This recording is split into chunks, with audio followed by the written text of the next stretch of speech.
Even amid the majestic Himalayas, it dwarfs everything around it. It's almost undescribable. It's breathtaking.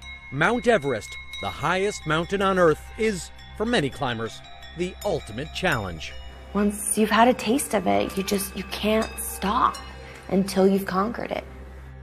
A famous climber once said, "You climb Mount Everest because it's there." But that climber, George Mallory, died on Everest in 1924. The mountain's history is long and deadly. You just got to deal with nature. It always got the upper hand. You can't fight nature. If you fight it, you'll die.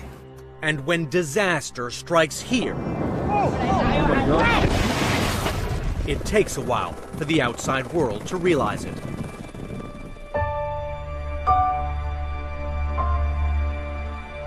With the aftershocks still coming, people here understandably don't want to spend time indoors, let alone spend the night in their homes. This past April, we traveled to Nepal to cover the 7.8 magnitude earthquake that killed more than 8,000 people, made millions homeless, and devastated one of the world's poorest nations. Then, when we saw these pictures of the destruction at Everest Base Camp caused by an avalanche after the earthquake, we headed up to find out what happened to the hundreds of people living there in tents.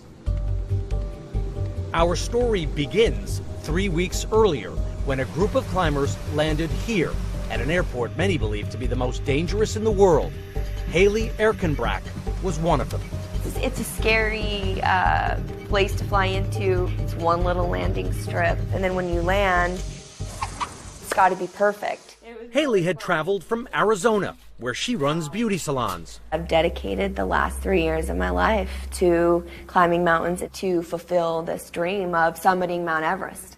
She was with her father, Randall, a successful cherry farmer with a beard he likes to think makes him look like a pirate. The two are very close and have climbed together all over the world. It's their father-daughter bonding. He's given me many opportunities in my life to, spread my wings and fly. He's been very supportive. Haley and her dad had joined an expedition led by Garrett Madison. He's a Seattle-based mountain guide, world class. He's summited Everest 6 times. I was actually really excited to return to Everest. I had a big team, 14 climbers. And going into it, the vibe was really good. So tell me about the group.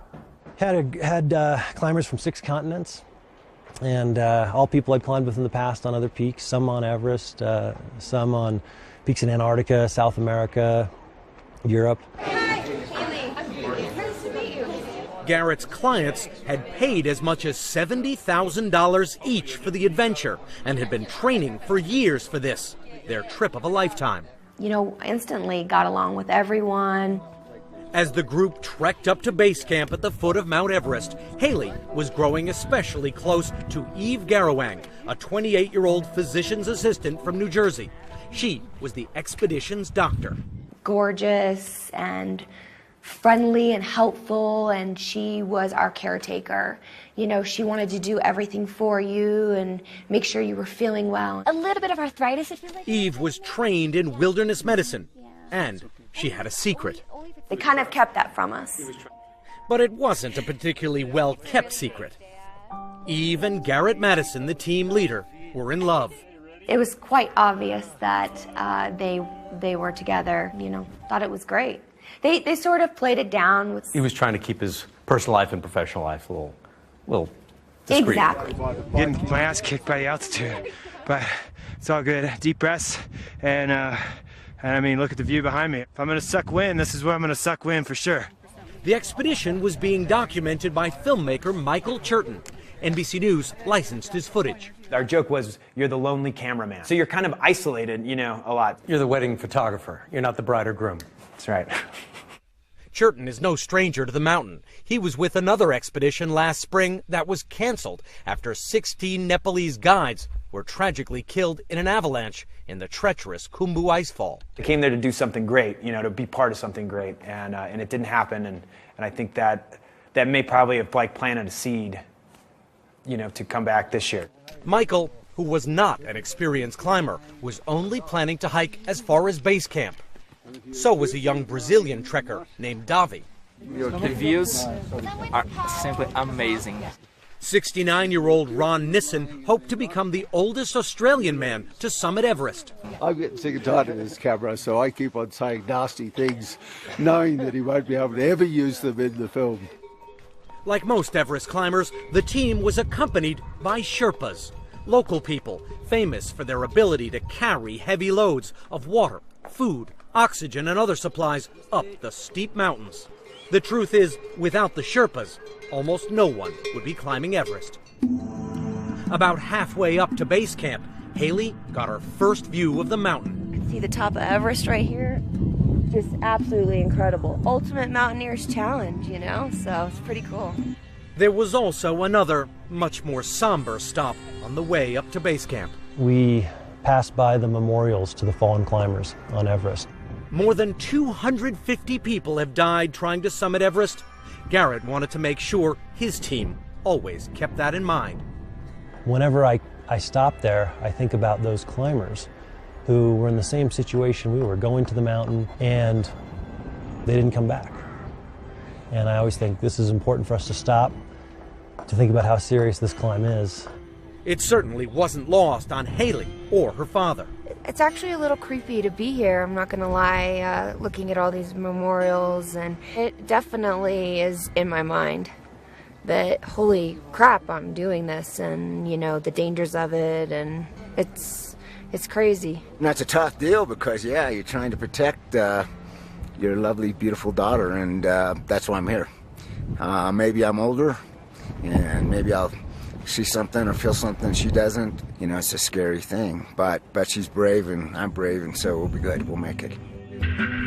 9 days in, they finally reached their first goal, base camp.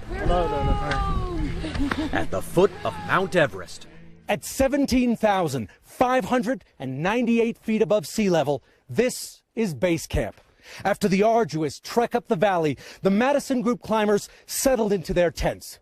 Physically and mentally, their main focus was this, the Khumbu Icefall, a frozen obstacle course they'd have to navigate their way through. The icefall is the most dangerous part of the ascent up Everest. What they had no way of knowing was that this time, the real danger was lurking high above them on the peak of an adjacent mountain called Pamori. Blissfully unaware of the danger to come, the group began a week of training to prepare for the ascent to the summit. They never suspected that the mountains were preparing to unleash their wrath once again. Haley Erkenbrack, her dad Randall, and their Madison Group teammates had settled in at Mount Everest Base Camp and begun the hard work of preparing to summit. Oh, it looks pretty steep. Yeah, but I like going uphill, so it's good. Trying to find the sweet spot on the sole there. Coached by their guides and expedition leader Garrett Madison, they spent a week of last-minute training on the hauntingly beautiful Khumbu Icefall.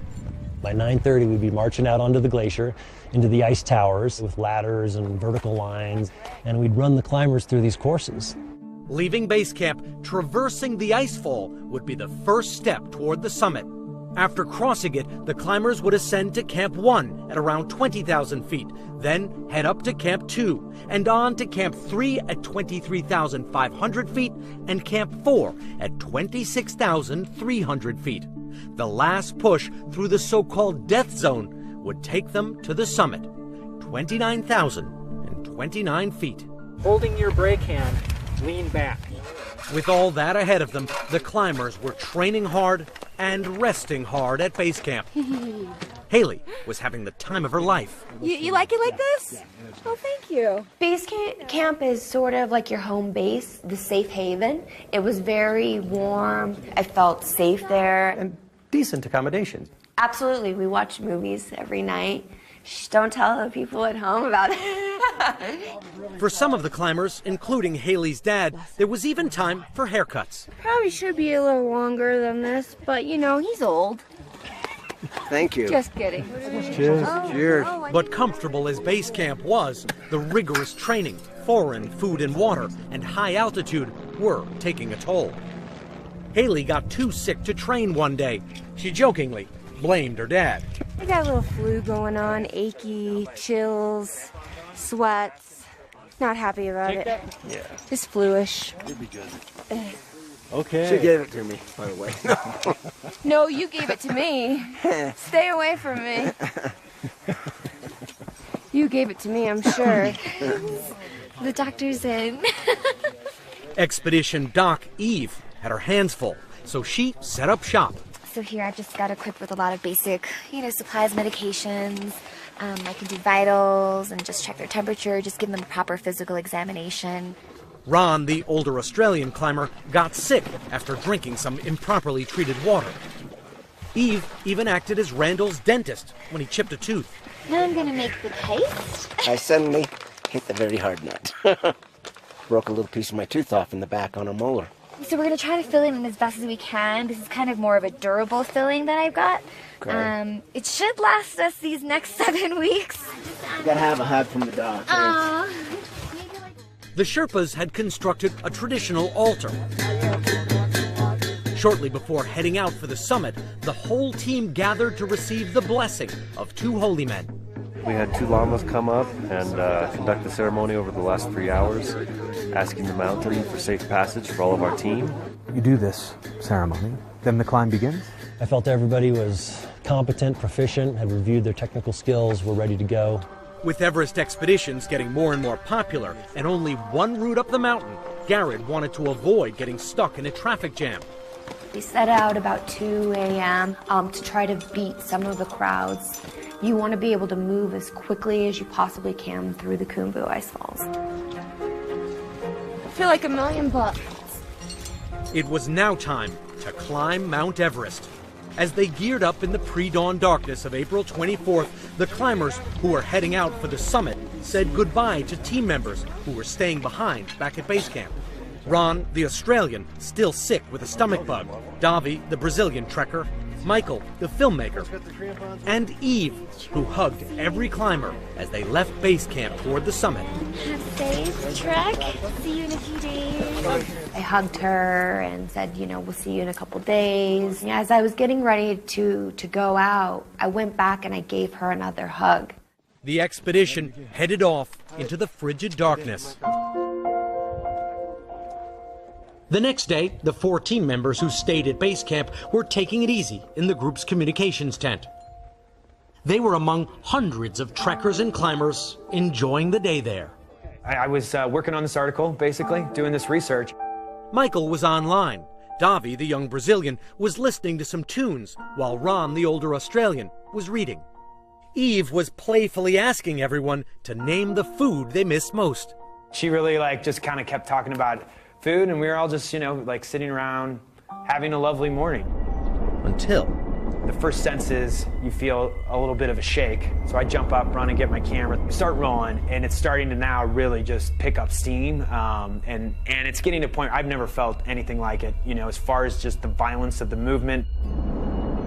The earth was shaking. Michael turned his camera toward Everest.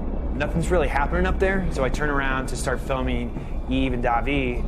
Eve was pretty scared, and then I hugged her for a little bit to calm her down. And it's that moment that out of my peripheral, I just see this massive wall of ice, snow. I see something that shouldn't exist there. I see this monster wall of ice, and I see it coming at us, and it's too hard to judge how fast. I just dived straight for the ground. I hear Eve go, "Where should we go?" And I just yelled, "Down." Jesus. Get down. I don't know. Down.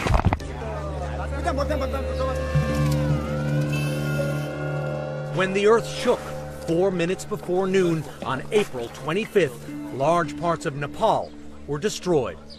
And for many, high up at Mount Everest Base Camp, there was no escape. The avalanche didn't actually come from the side of Mount Everest, but from another peak that loomed directly above base camp. The earthquake, magnitude 7.8, shook loose huge chunks of ice off the top of Mount Pamori, sending them hurtling down its steep sides. Then those enormous ice pieces crashed into the mountainside, sending a blast wave of debris that went right through base camp, blasting away everything in its path. This avalanche didn't bury tents and climbers in snow. It blew them away. So the blast hits, one solid hit. I mean, I never lost consciousness, but it was just a giant hit. You know, I just dived straight for the ground. I hear Eve go, "Where should we go?" And I just yelled, "Down." Jesus. Michael Churton threw himself behind a stone wash station. The camera's still rolling, but you've dropped it. Yeah. So I've got my hands over my head. I'm all the way down. When I do see the initial, wall of ice coming at me, it was the most terrifying moment of my life. Ron Nissen dove into the nearby dining tent. All I could do was lie on the ground and think, God, you know, I'm going to leave my wife back in Australia, and it was going to end up with her with a message saying that I was dead. Davi ducked behind the puja altar. I stand down and I stay down. The snow blast or a rock, or a boulder, or maybe a piece of debris basically hit me and hit my head into the wall. Is that what happened to your eye? Yeah. So the blast pushed your face into the rock you were hiding behind. Right. And then there's about probably a minute to 90 seconds of just kind of this tunnel of just ice kind of coming by, of snow, you know, of just like a wind sound. It's like I didn't really expect to survive. You thought it was game over. Yeah, there's just absolute terror. I felt like I was going to die.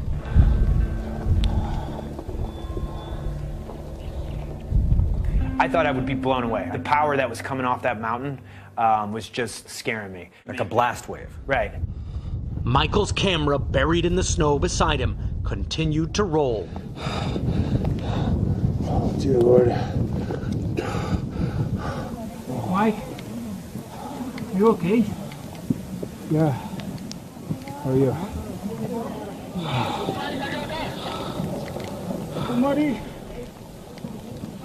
And then it stops, and then it's silence. Blood just starts kind of hitting the snow a little bit, and I'm like, wow, like that's a lot of blood. Coming from your nose? Yeah, it was nose and face. I couldn't, I didn't really know what was going on. Ron, who had been about 5 feet away from me, and I see him about 25 feet over there. And he just yells over to me, "Mate, find some warm clothes right now." As the snow melted off the lens of Michael's camera, things started to come into focus. See if you can find a tent, find warm clothes. I was at least 30 feet away from the other people that I'd been with. Michael and Davi, our team doctor, was nowhere to be seen. I was concerned about the three of us because I thought the whole of Everest Base Camp had been destroyed. That's what it looked like from where we were. We were in survival mode, the three of us.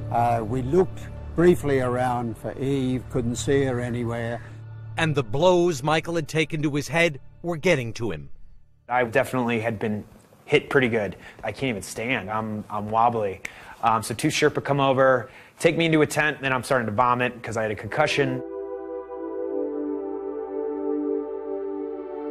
There were many dead and scores of seriously injured people at base camp.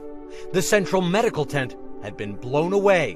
What was once a tent city now looked like a war zone.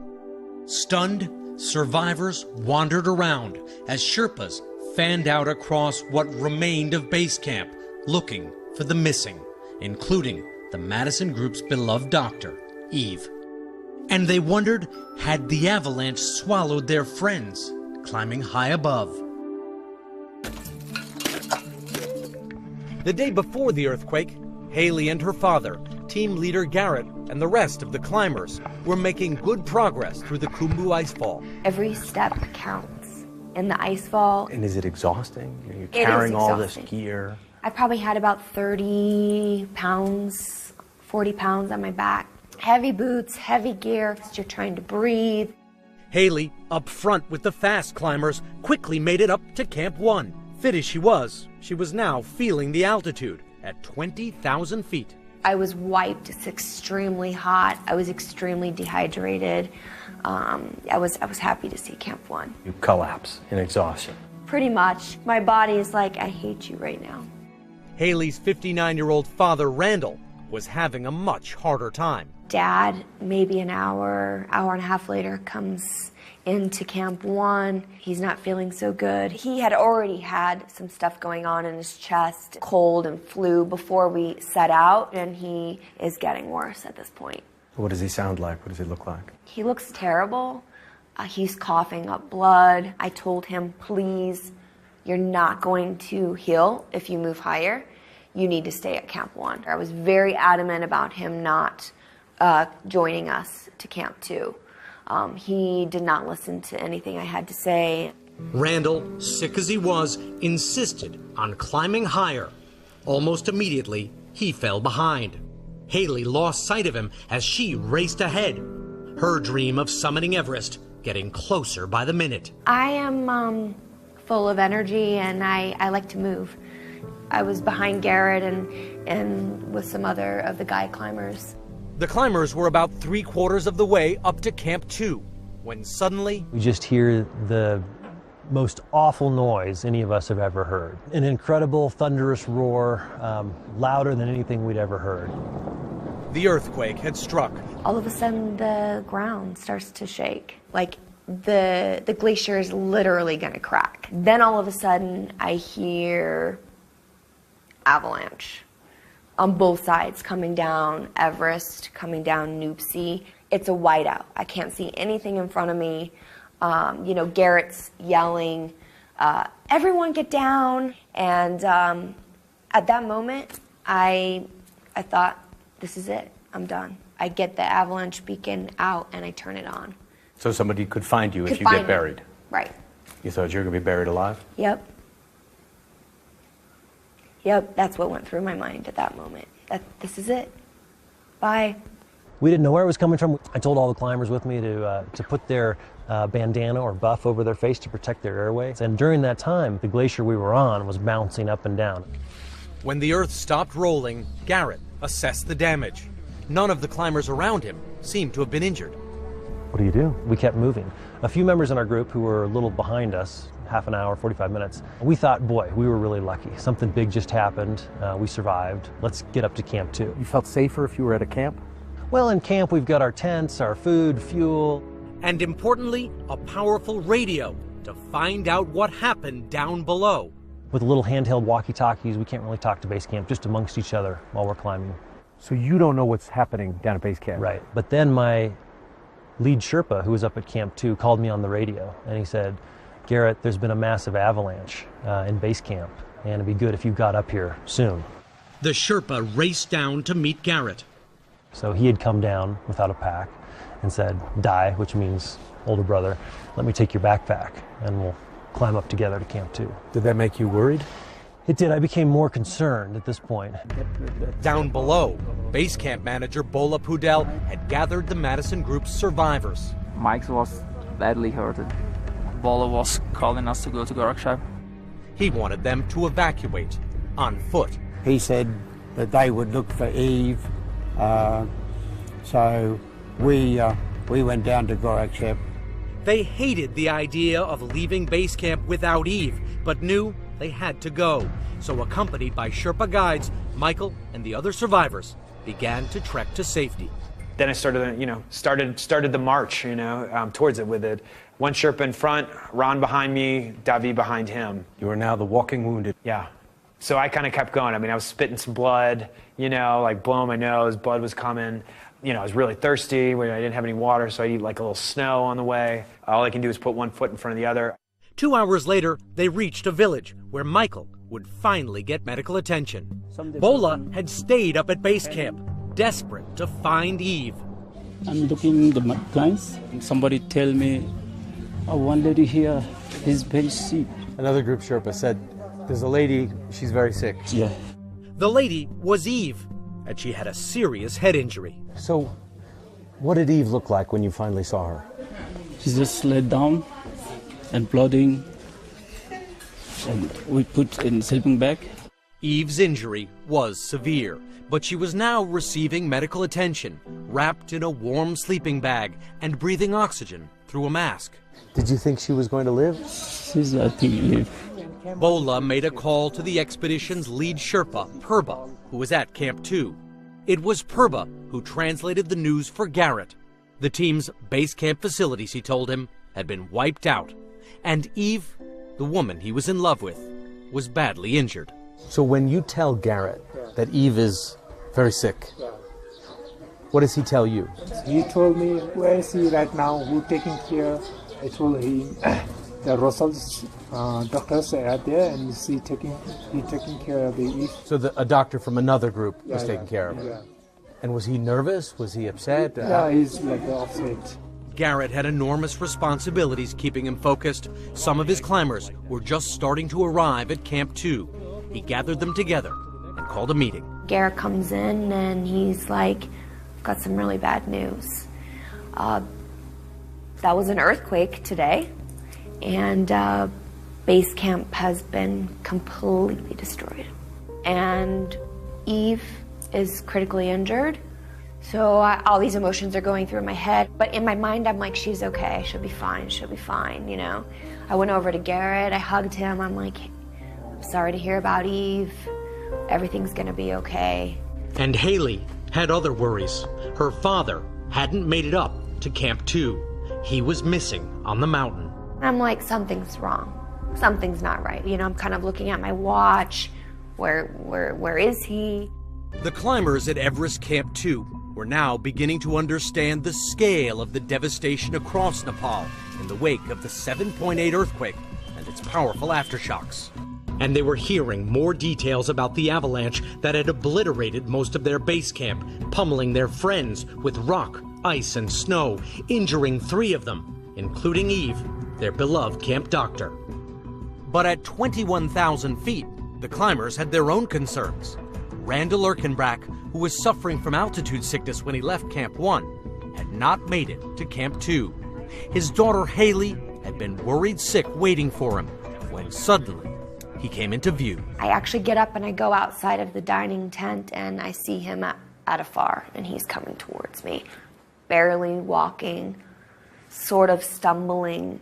I get to him and he's completely confused, delirious. He sort of sets his pack down and kind of collapses there. He can't breathe. He's not, again, making much sense.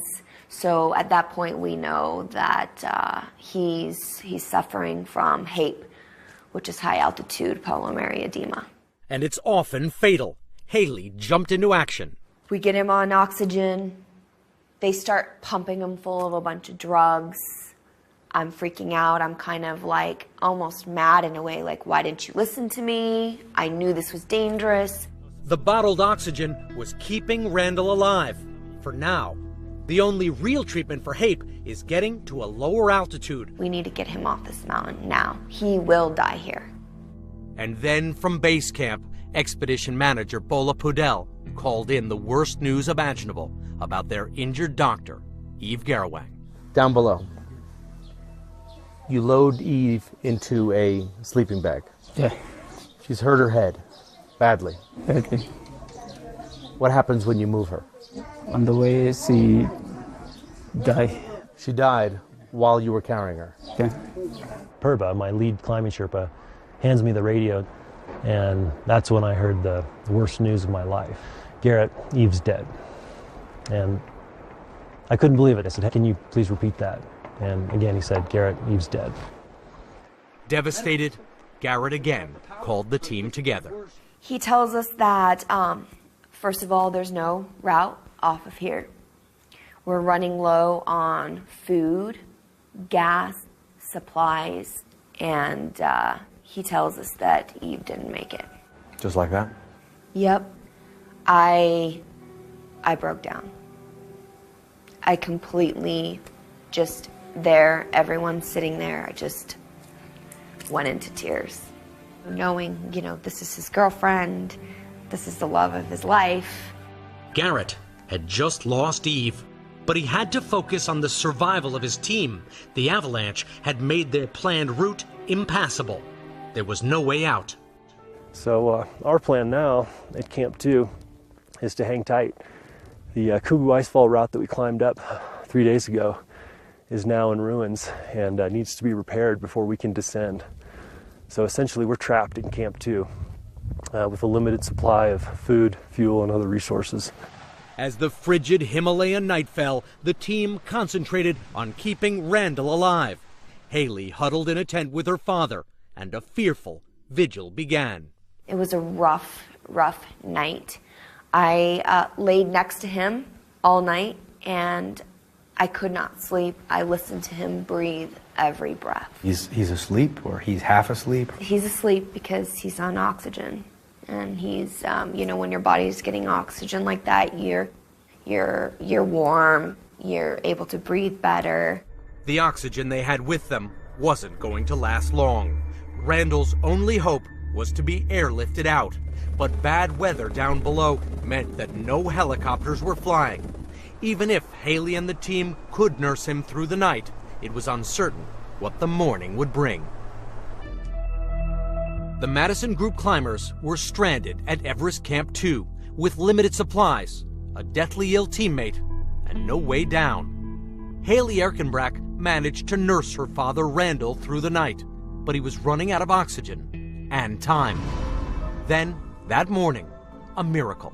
The guides ran to me and said, we've got a helicopter, we need to get your dad out of here. We are sitting here waiting for the helicopter to come. Life flight dad out.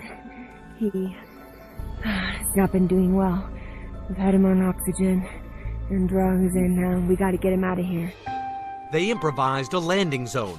The Sherpas and Garrett were leveling out a piece of snow, basically, to where the helicopter could land. They marked the landing zone with a large H written in the snow with orange tang. Finally, a chopper came into view. At the controls, a Swiss pilot named Reto Rusch. He was the only pilot able to brave the weather and fly up onto the mountain. From the air, it's not that easy to see. So I just took my time and, you know, made an approach and another one, and then eventually I saw that yellow H and thought, oh, okay, that's where they want me to land. I get as close as I can to the helicopter, and I hug him goodbye. We both started crying. Haley had no idea where her father was headed or if he would get medical treatment in time.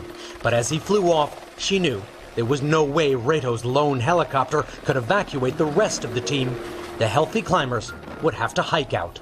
We can't get down to Camp 1. There's no route, and there was an aftershock, a 6.6, and the ice blocks are moving again. Very dangerous. We need to get to base camp to see what's happened, what we can do. And to get off the mountain. So they attempted to find a way down, worried about what they would find below. We had to work our way around the crevasses, but we made it back to Camp 1. Luckily, by now, the weather was starting to clear up, and other helicopters could join Reto in the rescue effort. It evacuated us 2 by 2, 2 at a time, all the way down to base camp. What they saw as they returned to their devastated base camp appalled them. The power of the avalanche that had left 19 people dead and more than 60 injured was evident everywhere. There just wasn't much left at all. It was like a bomb had gone off. I get off the helicopter. Base camp is completely unrecognizable. I'm not even sure which direction our camp even was at this point. Suddenly, in the middle of the debris, Haley saw her father. I see him, he sees me. I'm kind of thinking, what are you doing here? You know, you're supposed to be in the hospital. I was like, I'm happy to see you, but why are you here right now? It must have been a great relief to you to see Haley. She's gotten down. She's not stranded up at Camp 2. An unbelievable relief, and I was so happy that I was exhausted and took the oxygen mask off for a minute and hugged her, and then I needed oxygen again, so I laid down. Randall was too sick to be of much help, so Haley got to work. I saw Eve's tent completely collapse. I didn't really care about my things. I just sort of went over there and just started to collect her things. I felt like if that were me, I know that she would do that for me. Haley stuck close to her father as the team made its way down. Walk to Gorp Shep was unbelievably difficult with oxygen, even. I just had no lungs. The climbers eventually made their way to Kathmandu, where they met for a bittersweet reunion. We're gonna finish it. Exactly. I don't ever stop until we get it finished.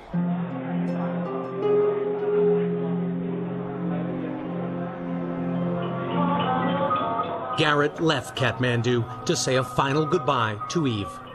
He flew to Bangkok, where her parents live, for her funeral services. He wants to eventually leave a more tangible remembrance to the woman he loved in the shadow of a place that meant so much to her. I'm also planning to build a memorial for Eve below Lobuche, where the memorials to fallen climbers are. You want to go there and build it with your own hands? Yeah, I think that's something Eve deserves. Haley and Randall are now home. She's back training on Camelback Mountain in Arizona.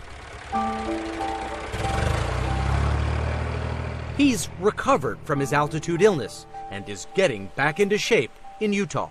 Are you going to try and climb Everest? Absolutely. I'm not finishing it like this. She might not take me, but I'm coming. I'm coming. I'm coming back too, but we may rethink coming together. It's just, it's a dangerous thing. People say too many people climb Everest.